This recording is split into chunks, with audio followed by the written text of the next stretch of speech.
This is Austin Liddy Limits, where authors talk to authors about books and the craft of storytelling. Sponsored by Blue Ink Review, because typing the end is just the beginning. Find out more at blueinkreview.com.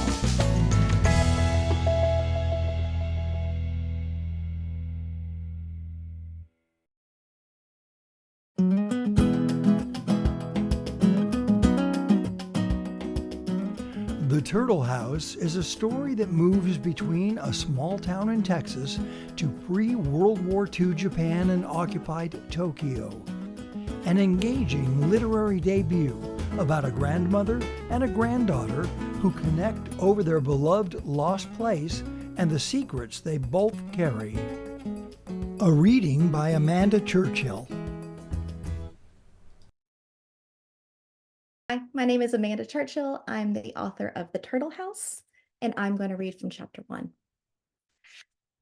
Curtin, Texas, March 1st, 1999. Paper hates water. It hates wind and fire. Paper falls apart. There is no home safe enough for paper. Did you know this? Sometimes my grandmother speaks like an oracle. I mess the tape recorder settings, make sure the microphone will pick up what she says next, feeling that she's about to tell me something I will need to know sometime, somewhere. And that's why you'd rather me record you instead of writing everything down? Yes, I like my voice. It's a good voice, even after all these cigarettes. The doctors say, don't smoke, Mrs. Minnie Cocope, and I say, I do what I want, you old man. You know why I smoke? I like smoking. Cigarettes, very small pleasure. Home is a place for small pleasures. But this house we're now sitting in isn't my grandmother's home. Hers is a half-soggy heap of blackened plaster and ash. She burned it down last month, accidentally, of course. So she's living with my parents. So am I.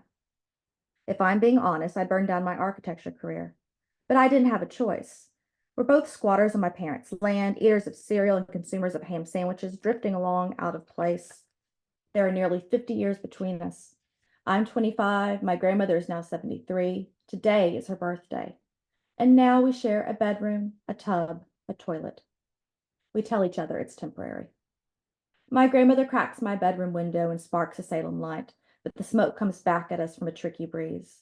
In response, she hands me her cigarette, opens the window all the way, pops the screen like a cat burglar, and without any hesitation climbs onto the roof. She has already been scolded about this a few times, but scolding doesn't work on my grandmother. After the fire, my dad and my aunt fear for her to be alone again and don't know where she should live. They chat on the phone late at night. Find an apartment? We'll just end up moving her again in a few years when she needs more care. Let her live with one of them. She'll drive us to drink. Move her into a senior living community where they take Saturday trips to the casinos up in Oklahoma. She'd hate the people, but love the casino. Aunt May gently brought up the subject again tonight at Grand Minnie's birthday dinner, and my grandmother shut it down, refusing to discuss any of these options. You are missing Mars. Stop being scaredy cat slowpoke, girl, Grand Minnie calls to me through the window. Hand me my cigarette. I thrust her cigarette out the open window toward her. My grandmother is talking to herself about how much has changed on Cope Street in the last 40 years. My window is nestled over the gently angled hip roof that covers the porch, but no fall from it would be gentle.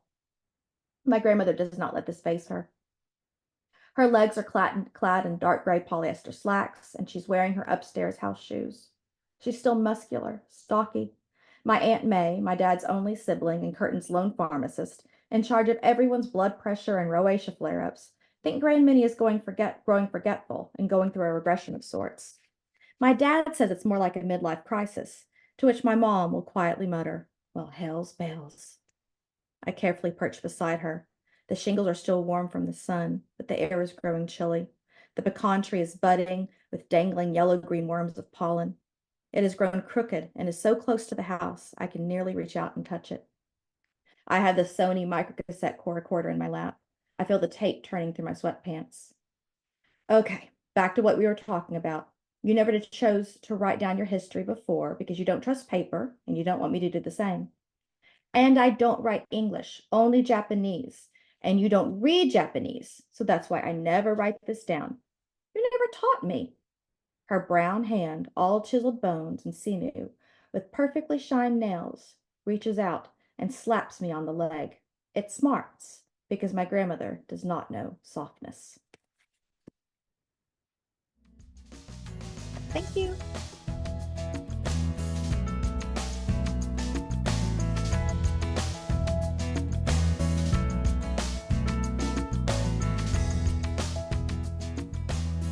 This has been a presentation of Austin Liddy Limits, made possible with help from our good friends at Blue Ink Review, where typing "the end" is just the beginning. Find out more at blueinkreview.com.